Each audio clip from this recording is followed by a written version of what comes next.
Bonjour, bonjour à toutes et à tous, ravi de vous retrouver sur le plateau d'APE, votre rendez-vous hebdomadaire Agir pour l'environnement. C'est régulièrement, toutes les semaines sur Kwesi. Aujourd'hui, nous allons parler de celles et ceux qui bougent les lignes chaque jour, les personnes engagées au service de l'environnement sans lesquelles rien, absolument rien ne serait possible.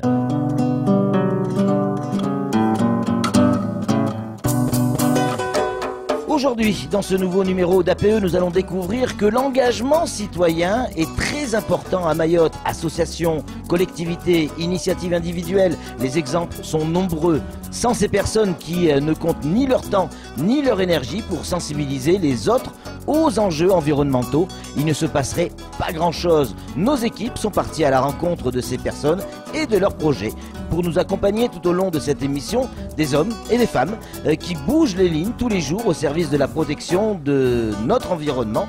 On a donc le plaisir d'accueillir Elisabeth Chovansky, des naturalistes, Sidi Moukou de l'association Adé-du-Pass, et puis Ambouaria Abdou du Centre communal d'action sociale de Sada. Enfin, comment être un acteur de la protection de notre environnement au quotidien? C'est avec Anne-Constance que nous étudierons tous les gestes à avoir. Donner du temps aux autres, s'engager au service de l'intérêt général, développer des projets citoyens au service du plus grand nombre, y croire coûte que coûte sans jamais baisser les bras. Ils sont nombreux à Mayotte à porter des projets pour sensibiliser les habitants de l'île à la protection de la planète et donc de notre environnement et donc de notre île. Nous sommes allés sur le terrain, ou plutôt l'équipe de Pierre Bellucci est allée sur le terrain. Regardez ce reportage signé donc de Pierre Bellucci, Leslie Vimenet et Abbas Alidi.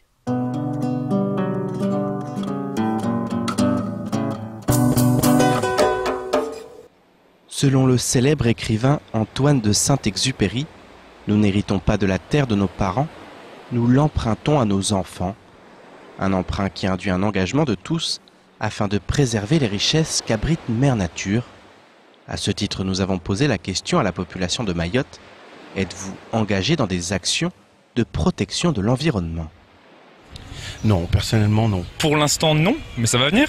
J'en parle souvent donc avec mes classes, mais je participe pas vraiment.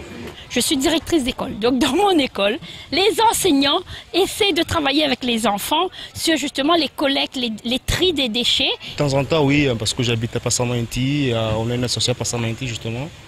On a beau crier, mais il faut que ce soit chacun son petit bout chez soi. Bon, je continue à trier mes déchets, voilà. Tri, ramassage de déchets, action de sensibilisation. À Mayotte, de nombreux acteurs s'engagent afin de redonner à l'île au lagon sa splendeur d'antan. En marge des initiatives citoyennes, une multitude d'acteurs associatifs et institutionnels agissent à leur échelle pour faire bouger les lignes. C'est le cas de l'Agence française de développement, qui finance et accompagne de nombreux projets liés à la protection de l'environnement et à la lutte contre les changements climatiques. Notre intervention ici à Mayotte consiste à intervenir massivement sur l'ensemble de ces segments, qu'il s'agisse de l'eau, de l'assainissement, des déchets, et d'accompagner en parallèle le renforcement des actions de sensibilisation, des actions de formation sur le sujet de la biodiversité. L'AFD est donc une banque de développement qui intervient auprès des collectivités locales et du monde associatif pour favoriser le développement durable. Aujourd'hui, on a des prêts à taux zéro pour tous les projets qui concourent, on va dire, à atténuer les impacts du changement climatique. Donc ça veut dire une meilleure gestion de l'assainissement, c'est de l'éclairage public en LED, c'est de l'aménagement des plages, des zones urbaines qui touchent aux zones naturelles. C'est très, très vaste. Hein. L'année passée, plus de 30 concours financiers ont été apportés par l'AFD en faveur du secteur public à Mayotte. Parmi les projets, un grand nombre émanent des municipalités. Dans la commune de Bouéni, le maire a ainsi fait de la protection de l'environnement une priorité. Campagne de ramassage, campagne de sensibilisation, mise en place d'arrêtés municipaux. Entre répression et sensibilisation, il tente d'accompagner ses administrés vers un changement de comportement au quotidien. L'éducation est super importante pour la population de Mayotte aujourd'hui. Le temps que s'apprenne, que cette éducation soit reprise par la population, je me suis dit, il ne faut pas que la mairie reste les bras croisés, il faut que l'action soit faite. Du coup, donc, j'ai exigé aux agents de continuer de ramasser les vendredis et lundis, et puis en même temps, de faire l'éducation. Éduquer la population, voilà l'un des préalables au défi de la protection de l'environnement. Car comme l'a si bien dit le philosophe chinois Confucius, nous sommes frères par la nature, mais étrangers par l'éducation.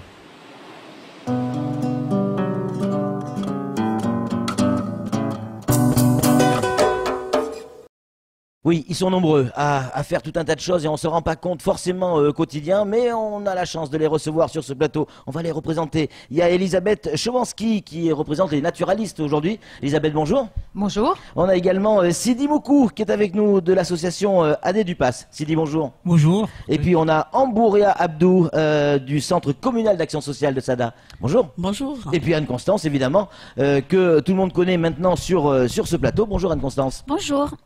Mesdames et messieurs, on va parler de votre passion, parce que c'est de ça dont il s'agit aujourd'hui. Vous n'êtes pas forcément payé comme pourraient l'être certains salariés dans certaines sociétés. Ce sont des associations, l'envie au quotidien d'aider, de faire, de donner pour l'autre.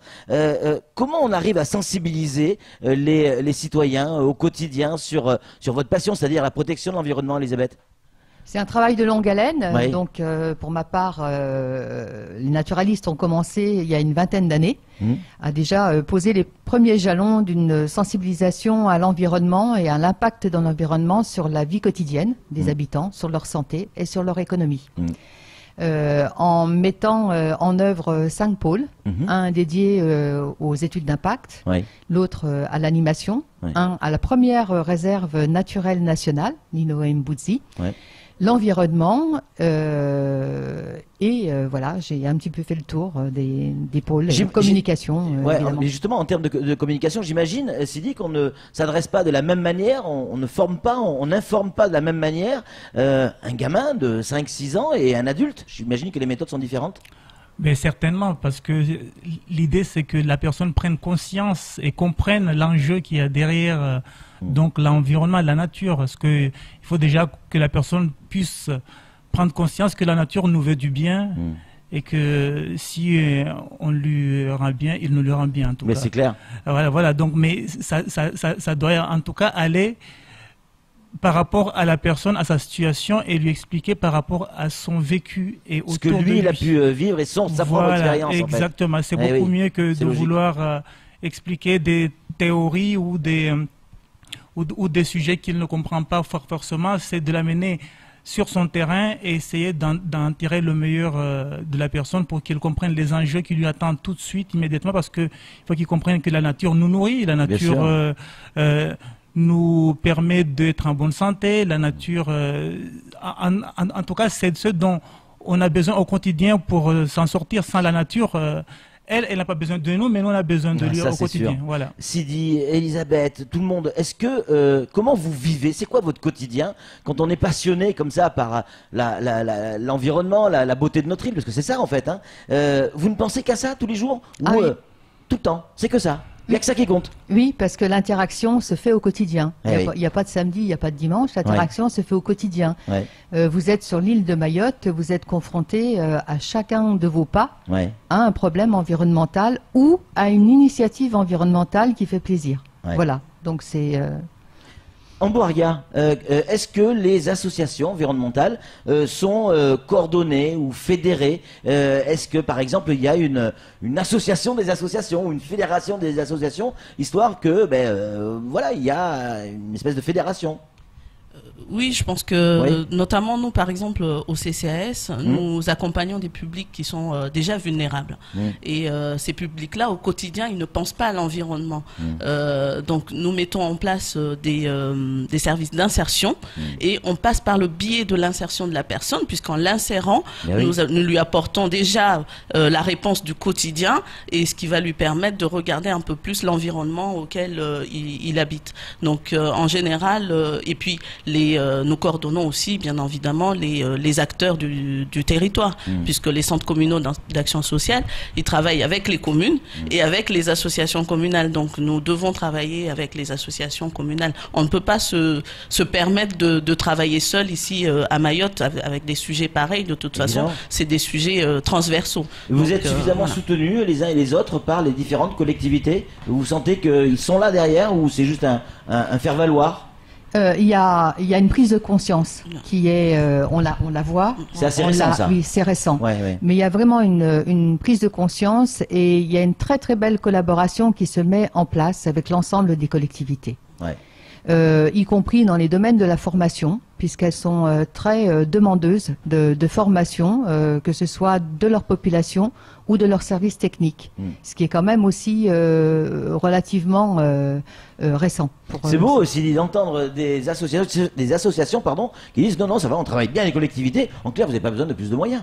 Ah bah si, quand même, parce que est-ce que les collectivités ont beaucoup de moyens? C'est la question qu'il faut se poser évidemment. aussi. Évidemment. Comment vous faites pour vivre ces associations? L'association, c'est surtout de l'envie, du bénévolat, et c'est ça le quotidien. Le don de soi, en fait. Le don de soi, ne pas compter son temps et aller travailler, faire travailler tout le monde, les autres, parce qu'il faut aussi donner envie aux autres de venir travailler avec nous, de faire des choses qui sont bien pour tout le monde. Donc, je pense que c'est surtout là où il y a l'enjeu, c'est de donner envie à tout le monde, à toute la population aussi de vouloir prendre conscience et de traiter la nature comme faisant partie de son bien commun et qu'on doit préserver ce bien commun. On est là pour se dire la vérité. Il y a de plus en plus d'associations liées à cette activité. Comment on peut être certain que le boulot est bien fait? Quand je dis le boulot est bien fait, ça veut dire quoi? Par exemple, allez, on va nettoyer une plage avec un certain nombre de personnes, on va mettre ça dans des sacs, on va les poser au bord de la route pour que le camion les récupère, et puis le camion passe pas, et puis les chiens vont déchirer les poches, et puis on va retrouver ces déchets. Comment on peut avoir la certitude qu'on peut aller au bout de la mission? Alors bon, déjà le fait que de nombreuses associations voient le jour à Mayotte sur la problématique environnementale, c'est super. Ça veut dire qu'il y a une prise de conscience. Ça il faut vraiment le saluer. Le deuxième point, c'est que ensuite, effectivement, les associations ont besoin d'un accompagnement, si ce n'est pour de la planification de leurs actions. Et ça, je veux dire, ça s'apprend. C'est pas un problème. Est-ce que les associations peuvent se retourner vers un organisme quel qu'il soit? Évidemment, en disant, évidemment. Il y a déjà les naturalistes, c'en est un, évidemment. Il y a d'autres associations, je pense, les collectivités aussi, pour coordonner les services techniques qui prennent en charge les sacs poubelles, les sacs remplis de déchets, par exemple, pour aller les amener à la déchetterie.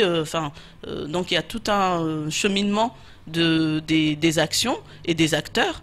D'ailleurs, il faut saluer là les bénévoles, puisque le bénévolat aujourd'hui, et à Mayotte encore plus, il faut le faire. En plus du travail, des enfants, de la situation familiale, trouver du temps pour faire du bénévolat le week-end, en famille ou seul, en tout cas, il faut saluer ces bénévoles-là.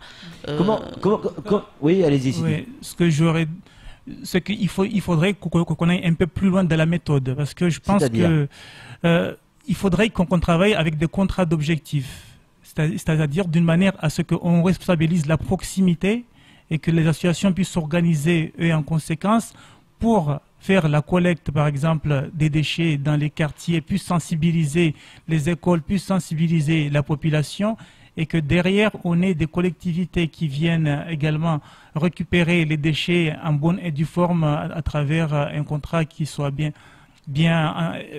monté pour faire en sorte que tout le monde se sente utile, mais qu'on mette aussi de l'huile dans le rouage, c'est-à-dire qu'on puisse collecter les déchets dans les bonnes conditions. Est-ce qu'on n'est pas en train, en faisant ça, d'enlever, j'allais dire, le fondement de l'association, c'est-à-dire le côté festif, le côté on se retrouve entre amis, avec des gens, etc. Si on est trop carré, autant rentrer dans une société. Les deux ne sont pas opposables, au contraire, elles sont totalement compatibles. On travaille beaucoup avec la mairie de Mamoudzou, en respectant le caractère de chaque association, en respectant le caractère de chaque individu.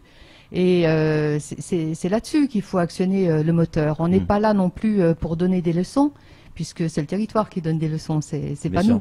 Mais les aider à avoir une méthodologie pour être beaucoup plus efficace, pour être entendus, pour que effectivement même les problèmes d'insalubrité se résorbent par les actions individuelles, quotidiennes.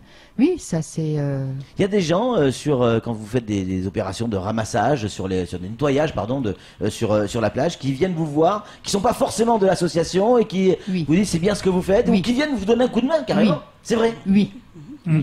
Ça c'est chouette. Oui, bien sûr Ça, que c'est chouette. Évidemment. C'est d'autant plus important que c'est, par exemple, si on est une association Passamainti, nous sommes à peu près une cinquantaine d'adhérents, mais durant les actions, on est 200, on est un peu plus. C'est-à-dire qu'il y a quand même derrière un bénévolat élargi, je pourrais dire, qui vient naturellement parce qu'on se sent concerné par la thématique, où on se sent, en tout cas, utile quand on participe aussi aux actions. Donc ça c'est important. C'est incroyable ce boulot que vous faites, que vous abattez, parce que personne d'autre ne le fait aujourd'hui. S'il n'y a pas les associations, elles ressembleraient à quoi nos plages? S'il n'y avait pas les associations? On a vu quelques images, hein, je pense. Une grosse poubelle, hein. Une grosse poubelle. Et tous ces, parmi les critiques, il y en a certains qui disent oui, mais c'est pas aux enfants des classes à nettoyer, c'est pas leur rôle, etc. Qu'est-ce que vous avez envie de leur dire à ces gens? C'est de la pédagogie et comme on dit, la pédagogie, c'est le fait de répéter. Ouais. Donc je pense que au contraire, il faut initier aux jeunes très tôt et sensibiliser les parents, sensibiliser la famille, les autres membres de la famille, parce que on aura beau apprendre aux jeunes à trier en classe, mais si à la maison ils ne pratiquent pas, ça ne sert à rien. Ouais. Donc du coup, il faut venir et nous c'est notre rôle de rentrer dans les maisons, dans les familles, pour pouvoir le sensibiliser à fond et aussi encourager l'enfant, encourager le jeune enfant qui lui a appris quelque chose et il vient restituer. Donc je pense que ça va de pair en fait, la sensibilisation des adultes et des jeunes en même temps. Un dernier point que je voudrais vraiment aborder avec vous, même si dans le monde associatif c'est pas forcément ce qu'on va rechercher en premier, encore que c'est les résultats. Parce qu'il faut aussi parler des résultats. Est-ce qu'aujourd'hui, vous avez constaté sur le terrain de l'amélioration sur nos plages, dans nos mangroves ou dans la rue, tout simplement? Est-ce qu'aujourd'hui, ça porte ses fruits? C'est dit. Ça porte ses fruits si on accompagne l'action de toutes en tout cas les impératifs, parce qu'il faut savoir que si on agit sur le terrain, il faut qu'il y ait le moyen également de collecte derrière. Il faut qu'il y ait une éducation qui soit faite derrière. Il faut qu'il y ait une information qui soit faite derrière. Et il faut aussi des sanctions qui soient faites derrière et un contrôle social qui soit fait derrière. Et c'est je pense, toute cette chaîne qui doit être maintenue, suivie pour qu'il y ait de l'efficacité. L'efficacité, on la voit dès qu'on commence déjà à appliquer ne serait-ce que 2 de ces 4 paramètres. Dès qu'on touche au porte-monnaie des gens, ça fonctionne. La notion de sanction, pour vous, c'est quelque chose qui vous semble important pour que ces plages restent propres? Alors la sanction, si elle n'est pas accompagnée d'une pédagogie... ça ne sert à rien. Non. Mais oui. Non, il faut que l'individu comprenne la raison de la sanction. Ouais. Si à la base, il ne comprend pas que la nature est un bien commun, que c'est un devoir civique aussi de la protéger, c'est un petit peu difficile. C'est comme dire à un enfant... arrête de toucher les boutons du gaz, tu vas te brûler. C'est un petit peu du même acabit, je dirais. Il faut lui expliquer les choses. Je voulais vraiment vous dire merci pour tout ce que vous faites, parce que c'est nécessaire. Il n'y a pas grand monde qui le fait. Et puis vous qui nous regardez, n'hésitez pas à les rejoindre. On l'a vu dans le reportage. Il y a plein de gens qui disent non, c'est vrai, je fais rien, mais je vais quand même à la plage, je vais quand même faire mes foulées, même si je mets ça dans des poches poubelles, mais des fois il y a des petits trucs qui tombent à côté. Allez rejoindre les associations, donnez 1 heure, faites comme Anne-Constance, elle le fait régulièrement. Vous l'avez vu sur les plages, Anne-Constance, rassurez-moi. Hein? Ouh là là, c'est pas sûr, hein. On va la retrouver dans pas longtemps. En tout cas, merci infiniment pour ce travail. Merci d'être venu également sur ce plateau. On va continuer cette émission APE Agir pour l'environnement, bien évidemment. Ça sera justement avec Anne-Constance.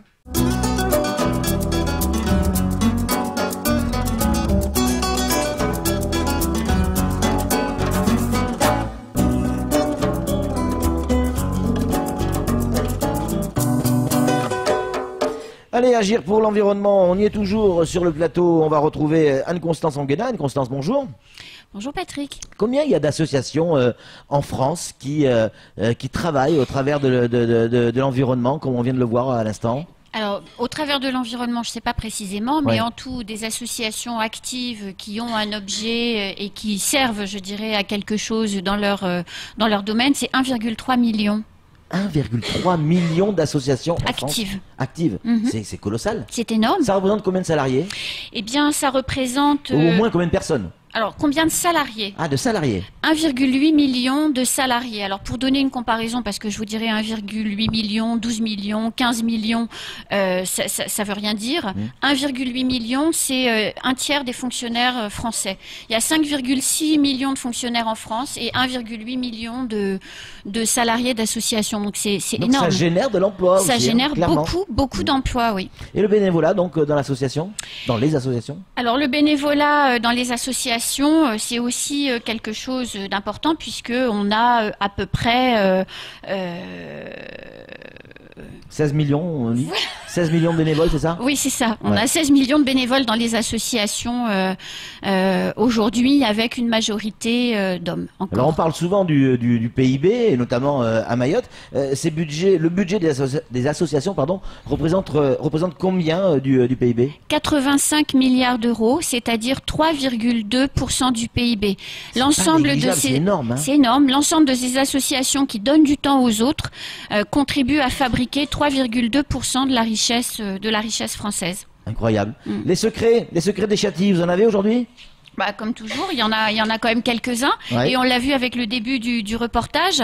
Quand on recherche des informations sur les bonnes pratiques ou quand on a envie de s'engager, le premier geste, c'est d'aller vers les associations, de pas avoir peur de pousser les portes, de téléphoner ou d'aller sur les sites internet pour prendre les renseignements. Donc, je n'hésite pas à m'engager et à le faire. Deuxième geste, quand j'ai envie de m'investir dans une association environnementale, eh bien, je m'adresse au service environnement de ma commune. Oui. Aujourd'hui, à Mayotte, dans les 17 communes, il y a 17 services environnement auprès desquels on peut s'adresser sans souci pour prendre des informations. Troisième geste important, je donne 5 jours de mon temps par an pour les associations, pour aider les projets, pour participer. 5 jours, c'est pas beaucoup. C'est pas beaucoup. C'est une petite semaine quand même. Réparti sur une année, c'est pas vrai, énorme. C'est pas énorme.